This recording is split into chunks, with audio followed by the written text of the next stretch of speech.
Depuis 2015, on a beaucoup entendu parler d'une étude portant sur un site de maraîchage en permaculture qui a fait l'objet d'une étude scientifique menée par une équipe de l'INRA et qui a amené des résultats de rentabilité exceptionnels. Donc, une étude qui a eu beaucoup d'écho dans la presse, dans les magazines, dans les JT et qui fait l'objet de débats récurrents en matière d'agroécologie et dans le milieu évidemment de la permaculture. Alors, cette étude qui a été menée au niveau de la ferme biologique du Bec-et-Loing, eh bien, on me pose aussi naturellement la question régulièrement de mon point de vue donc sur le sujet. Et je voulais prendre ici le temps donc d'en analyser les résultats, d'en voir les forces, mais aussi ce qui m'en semble être les limites, et plus globalement de discuter de la notion d'installation agricole et de rentabilité de l'agriculture permaculturelle.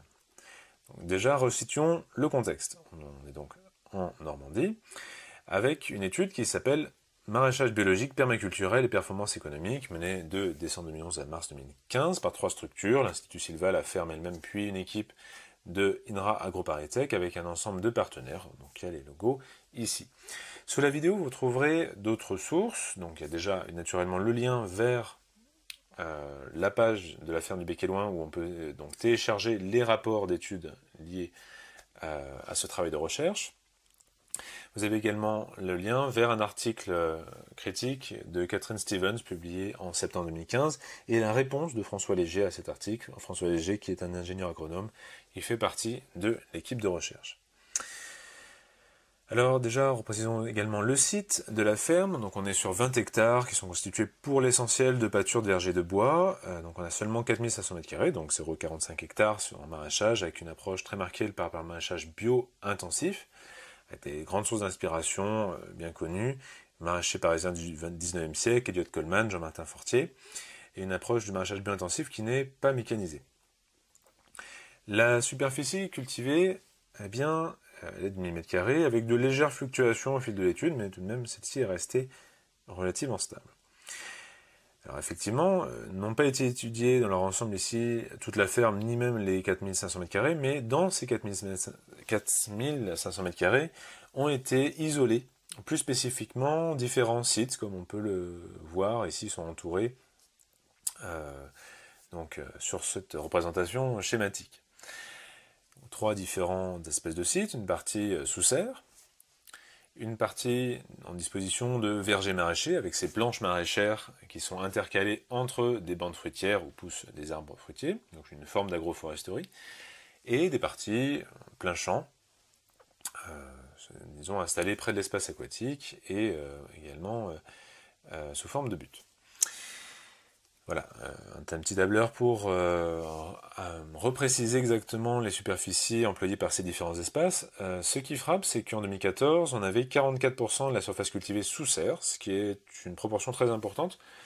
La plupart des fermes maraîchères ont une superficie sous serre qui est entre 10 et 15%. Alors, comme l'étude le précise bien, il s'agit de mètres carrés cultivés. Donc on comptabilise uniquement la superficie des buttes de culture et planches de culture sur lesquelles poussent les légumes. On ne comptabilise pas les espaces de circulation, on ne comptabilise aucun autre espace. Ce qui est très différent de ce qu'on voit d'habitude dans les études technico-économiques où on va comptabiliser ce qu'on appelle la surface développée, c'est-à-dire tout simplement la totalité de la superficie de la ferme. Donc 1000 m² cultivés, à mon sens, il faut compter au moins 3000 m² si vous comptez également les passe-pieds, les trames écologiques, donc les mares, les haies et autres qui sont les parties intégrantes d'un système lorsqu'on fait une approche permaculturelle, et puis naturellement un local pour bien stocker vos légumes, les laver, faire votre comptabilité, etc.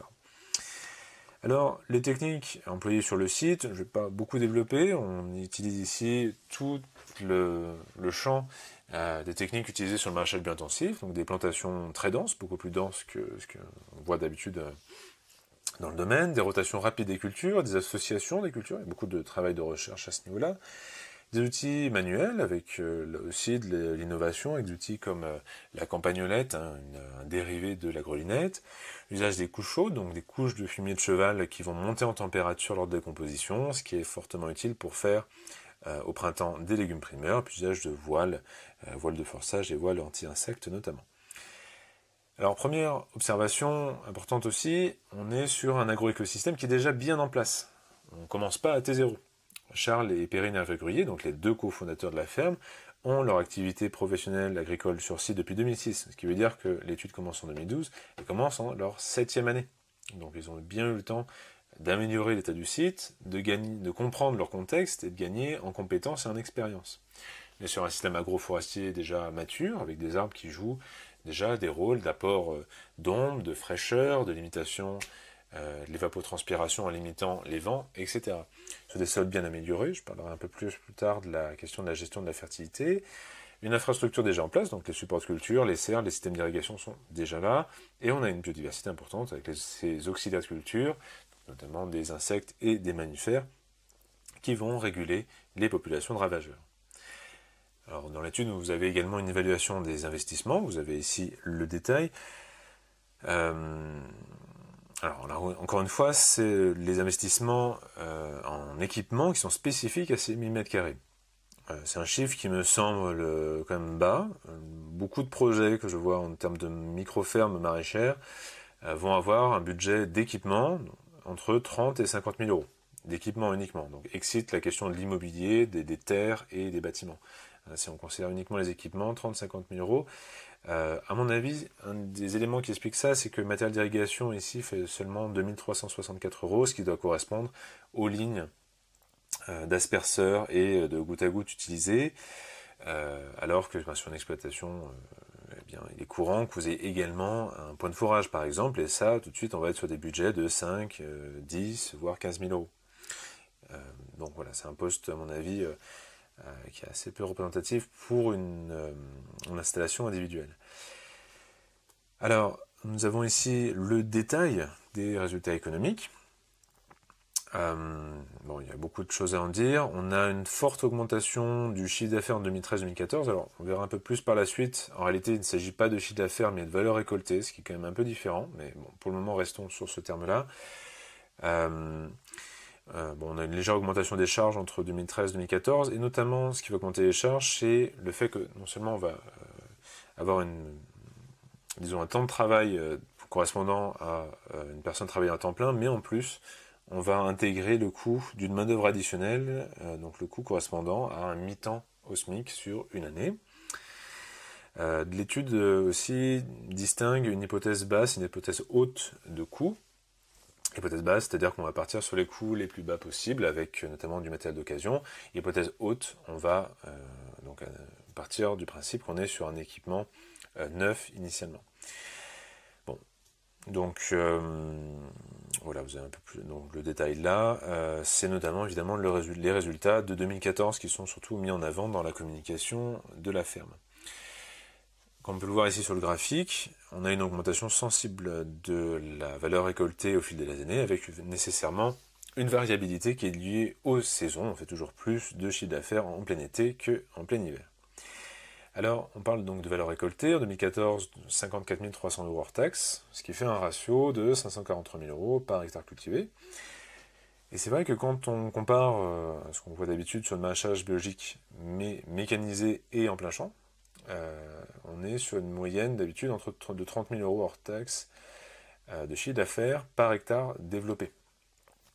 Donc on est sur un ratio qui, théoriquement, est de 18 fois plus élevé. Mais il y a un certain nombre de problèmes méthodologiques qui sont liés à ce chiffrage. D'abord, on parle dans l'étude de valeur récoltée, et non pas de chiffre d'affaires réalisé, de chiffre d'affaires réellement réalisé, ce qu'on voit d'habitude dans les études technico-économiques. Alors, valeur récoltée, qu'est-ce que ça veut dire? Ça veut dire qu'on va partir des quantités produites et on va les multiplier par des prix. Alors, pour la commercialisation en vrac, ont été pris les prix GRAB, donc le Groupement Régional d'Agriculture Biologique, alors le GRAB de Normandie en l'occurrence, pour que soient pris en compte des prix standards. On a les prix de panier à MAP, et puis vous avez les prix restaurants, puisque une partie de la commercialisation se fait auprès de restaurants gastronomiques. Donc, première distinguo. D'ailleurs, quand on va voir un peu plus dans le détail, ce qui est frappant, ici on voit bien sur le graphique, c'est que la valeur récoltée liée à la commercialisation en restaurant gastronomique a sensiblement augmenté au fil du temps, passant ici sur ce graphique de 14 à 27% de la valeur récoltée, ce qui quand même donnait un coup de pouce non négligeable sur l'augmentation de cette valeur récoltée totale. Donc quelques observations ici, on n'a pas de prise en compte des pertes entre récolte et vente. C'est pas parce que vous avez récolté 10 belles salades au champ que vous allez vendre ces 10 belles salades. Il y a toujours de la perte lors du lavage, du stockage, du conditionnement, du transport et de la commercialisation des produits. Alors ici, ce n'est simplement pas pris en compte. Moi, je pense qu'il faut au minimum compter une perte de 10% à ce niveau-là. Alors, dans leur argumentaire, les tenants de l'étude s'expliquent par le fait qu'on a une commercialisation qui se fait en flux tendu. On n'a pas de délai, selon eux, entre le temps de récolte et le temps de commercialisation, mais il n'empêche, ça ne correspond pas à une situation de standard. Donc on n'a pas non plus un poste de charge qui est quand même pas négligeable, c'est-à-dire le conditionnement et le stockage des légumes. Et ce qui est dommage, c'est qu'on n'a pas de chiffrage sur les rendements effectivement réalisés. Nous ne saurons pas combien de kilos de carottes, de betteraves et de poireaux ont été réalisés sur ces millimètres carrés. Là, nous avons un peu plus de détails sur les valeurs récoltées dans les différents espaces. Ce qui frappe évidemment la lecture du graphique, c'est qu'on a une valeur récoltée au mètre carré qui est effectivement plus du double sous serre par rapport au plein champ, ce qui est parfaitement courant. Les conditions d'humidité et de chaleur sous serre expliquent le fait que les légumes poussent beaucoup mieux. Alors quand on étudie plus précisément les espèces qui ont été développées, ce qui frappe, c'est qu'en termes de on voit leur valeur récoltée, eh bien, c'est une chose qui frappe. C'est déjà les espèces tomates, concombres, courgettes, aubergines, donc des légumes d'été très demandés, et à haute valeur ajoutée, représentent une partie, quasiment plus du quart de la valeur récoltée. Les jeunes et mini-légumes, qui correspondent à des produits haut de gamme commercialisés pour des restaurants gastronomiques, représentent 21,3% des chiffres d'affaires. Donc, ce qui frappe, c'est qu'on est sur des formes de production qui sont bien pensées pour générer beaucoup de chiffre d'affaires, et on sort d'une optique qui est quand même courante chez les porteurs de projets de micro-fermes, qui est de vouloir nourrir leurs consommateurs sur les 4 saisons, pendant toute l'année. Or ici, on n'a pas beaucoup de légumes d'automne, et vous n'avez pas de légumes de conservation, donc il n'y a quasiment pas d'offres sur les périodes, donc automne et hiver. Bon.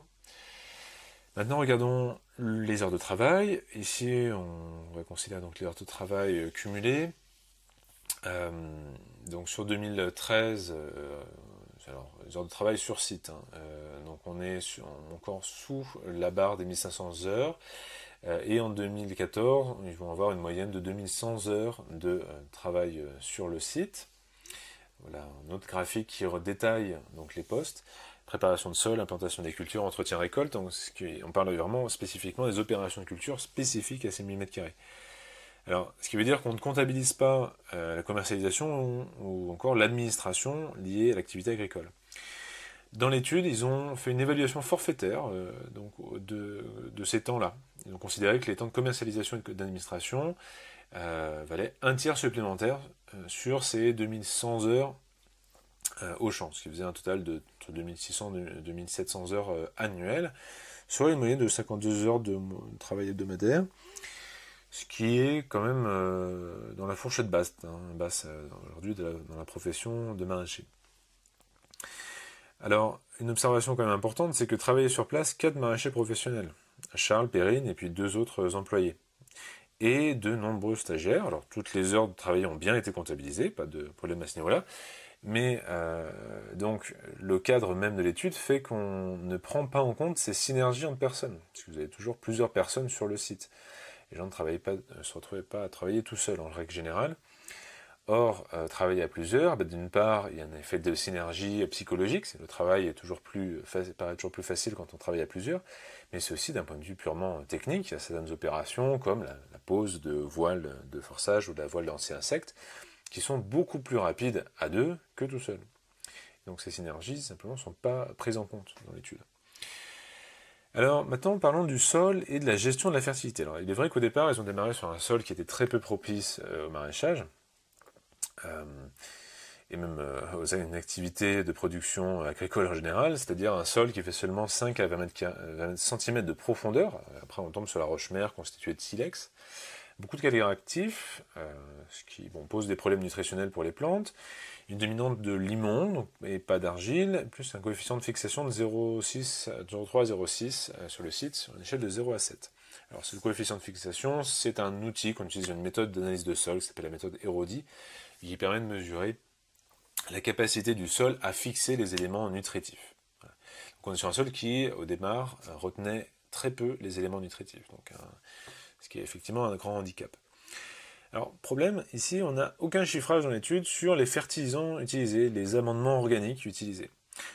C'est mentionné, effectivement, que sont réemployés des déchets de culture, et notamment est importé du fumier de cheval d'un centre hippique voisin, mais enfin, on n'a aucun chiffre sur ces montants. Alors, il faut voir leur livre Vivre avec la Terre, qu'ils ont publié en 2019, pour enfin avoir quelques chiffrages. En page 237, ils évoquent déjà 20 cm de paillage. Alors, quand on prend l'ensemble des paillages au fil de l'année. Donc sur 1000 m², 20 cm de paillage, ça nous donne 200 m3 de paille. Alors la paille en vrac a une masse volumique de 50 kg par mètre cube, donc 50 kg x 200, ça nous donne 10 tonnes de paille par an qui sont importées depuis l'extérieur, parce que ce n'est pas eux-mêmes qui produisent cette paille. Et il faut savoir que pour un rendement moyen en blé, vous avez 4 tonnes de paille par culture, donc ce que ça veut dire qu'on va importer la production de 2,5 hectares de céréales. Alors, autre chiffrage, les pages 250 et 251 du livre, il distingue deux temps. D'une part, un premier temps qui suit du démarrage où on va apporter 50 kg de compost par mètre carré, ce qui représente un ratio de 500 tonnes par hectare cultivé. Et en rythme de croisière, un apport de 5 à 10 kg, 2 fois par an, soit au minimum 10 kg par mètre carré par an, donc un ratio de 100 tonnes par hectare cultivé. Effectivement, c'est des chiffres très élevés, qui du reste sont assez cohérents avec les chiffres qu'on voit globalement dans la littérature sur le maraîchage bio-intensif. Or, une observation quand même, on peut faire quelques calculs à partir de ça, il faut savoir que leur compost, en l'occurrence, c'est pour l'essentiel du fumier de cheval composté. Or, dans une tonne de fumier de cheval, bien, vous avez 8 kg d'azote. Donc 8 kg x 100 au minimum, ça nous donne au minimum 820 kg d'azote à l'hectare. Alors, en termes de ratio, encore une fois, donc une première observation, la lecture de ces chiffres, c'est que les légumes les plus gourmands en maraîchage, comme la tomate ou les concombres, ils ont une consommation d'azote qui est de 250 kg d'azote par hectare cultivé. Donc là, ici, on est sur un apport de fertilisation qui est beaucoup plus élevé que même ce que requièrent les légumes les plus exigeants. Donc cet apport massif de fertilité, je pense que c'est un élément absolument essentiel pour comprendre simplement les résultats économiques de la ferme. Un élément qui me frappe également à la lecture de ces chiffres, c'est qu'il existe une directive européenne, qui s'appelle la directive nitrate, qui, dans certaines zones sensibles, limite les apports d'effluents d'élevage à 170 kg d'azote par hectare et par an. Les effluents d'élevage, il faut comprendre les fumiers, les lisiers issus des élevages qui vont être utilisés sur des cultures végétales. Alors, donc 170 kg d'azote en seuil maximum. Vous voyez bien qu'ici, on est évidemment très au-dessus de ce seuil de la directive nitrate. Alors j'entends bien que, ici on ne parle pas d'un hectare, on parle seulement de 1000 m², très bien. Mais tout de même, je me pose la question, à la lecture de ces chiffres, de la problématique du lessivage de cet azote, puisqu'il ne va pas totalement rester sur la parcelle, il va être emporté par les eaux, puisque du reste, dans le langage agronomique, on appelle plutôt la lixiviation, pour être vraiment précis. Et cet azote emporté par les eaux, qui va arriver dans les nappes phréatiques, puis les cours d'eau, puis la mer, eh bien, ça pose une problématique évidente d'eutrophisation des eaux, avec l'apparition d'algues vertes notamment. Alors, je pense qu'à la lecture de ces chiffres, au moins, se poser la question de ce risque d'eutrophisation, donc de pollution des environnements, pour être clair, eh bien, c'est une question qui mérite d'être posée, mais simplement, elle n'est juste pas du tout abordée dans l'étude, ni d'ailleurs dans les 2 livres édités par Charles Épérine et Hervé Gruyé. Alors, une autre problématique qui me semble absolument essentielle à aborder à la lecture de l'étude, c'est la question de la gestion de la fertilité. Ici, on est sur une circulation linéaire de la fertilité, c'est-à-dire que pour l'essentiel, la fertilité qui va être employée sur le site, elle provient de ce centre hippique voisin. vous avez des pâtures, donc le sol des pâtures, sur lesquelles vont pousser des végétaux. Ces végétaux sont broutés par les chevaux, ce qui donne lieu à la production donc de fumier de cheval, qui est utilisé sur les supports de culture de la ferme du Bec et Loing. En grande partie, ces éléments fertilisants vont se retrouver dans les légumes et donc consommés par les consommateurs. Et ces consommateurs font, pour la plus grande partie, leurs besoins dans des toilettes à eau. Donc, in fine, une grande partie de la fertilité se retrouve dans les cours d'eau, puis dans la mer. Alors, fertilité, pour être réellement précis, ici on parle des nutriments minéraux, l'azote, phosphore, potassium, etc. etc. Donc, on n'a pas de réflexion ici sur la question de la circularité de cette fertilité. Au contraire, on la perd. Et sur le long terme, il y a de vraies problématiques derrière, de perte d'éléments nutritifs, de perte des taux de matière organique dans les sols, et in fine, sur les cas extrêmes, sur de la désertification des sols. Donc certes, la ferme du Bec et Loing réutilise ses résidus de culture, fait du bois mal fragmenté, mais tout de même, quand on prend vraiment les chiffres, l'essentiel de la fertilité s'inscrit dans cette circulation linéaire. Il n'y a pas de réflexion sur comment est-ce qu'on boucle les boucles quand même, ce qui est absolument, absolument essentiel pour arriver à une agriculture de la permanence, ce qui correspond à l'objet de la permaculture. Comment est-ce qu'on envisage la pérennité technique des systèmes agronomiques sur le très long terme. Alors, quid donc de cette autonomie en fertilité? Pour ça, au mieux aller rechercher du côté du réseau maraîchage solivant, où sont en train d'être développées depuis quelques années des réflexions agronomiques très intéressantes, justement pour répondre à ce questionnement majeur qui est, à mon sens, absolument essentiel pour réaliser une véritable écologie des systèmes agricoles et répondre aussi à une question de résilience de ces systèmes. Alors, d'autant plus que le maraîchage solivant propose une approche qui est basée sur l'apport de matériaux carbonés et non plus de matériaux azotés, comme c'est le cas sur la quasi-totalité des fermes biologiques. Alors, pour une réflexion là-dessus, d'ailleurs, je vous invite à voir une conférence d'un de mes collègues, Charles Cosno-Tadei, qui cherche à combiner l'approche maraîchage solivant et la réflexion de la permaculture sur l'autonomie en fertilité. Le lien est en dessous de la vidéo. Alors, la lecture de tout ça, il y a une des problématiques, à mon sens, c'est que cette étude de la ferme du Bec et Loing, elle est peu comparable à tous les autres référentiels technico-économiques que vous avez dans le secteur agricole. Mais voilà, pour ces différentes raisons fondamentales. On parle de surface cultivée, pas de surface développée. On parle de temps de travail, enfin, du moins ce qui a été réellement comptabilisé, c'est lié spécifiquement à la production récolte, alors que dans tous les autres référentiels, on compte le temps de travail total. Et on parle de valeur récoltée au lieu de chiffre d'affaires. Alors, petit résumé. En 2014, on a une valeur récoltée qui, en termes de ratio, est 18 fois supérieure au standard du maraîchage mécanisé en plein champ. Et on a effectivement une maîtrise technique du maraîchage bio-intensif qui est effectivement très poussée. Mais on a un certain nombre de biais méthodologiques, le temps de travail pour commercialisation administrative qui est évalué forfaitairement, vous n'avez pas de conditionnement et stockage des légumes, voilà, je ne vais pas me répéter, vous avez quelques biais par rapport aux projets, disons aux schémas qui sont liés à l'installation en micro-ferme, quand je vois chez beaucoup de porteurs de projets, on est d'une part sur un positionnement haut de gamme, comme je l'ai dit, avec une partie importante sur des légumes d'été qui se valorisent très bien, sur des productions très spécifiques pour des restaurants gastronomiques, avec les prix qui vont derrière.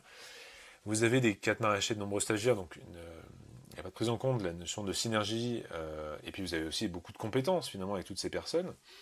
Vous êtes sur un agroécosystème qui est déjà en place, vous avez 44% des surfaces sous serre, ce qui est considérable.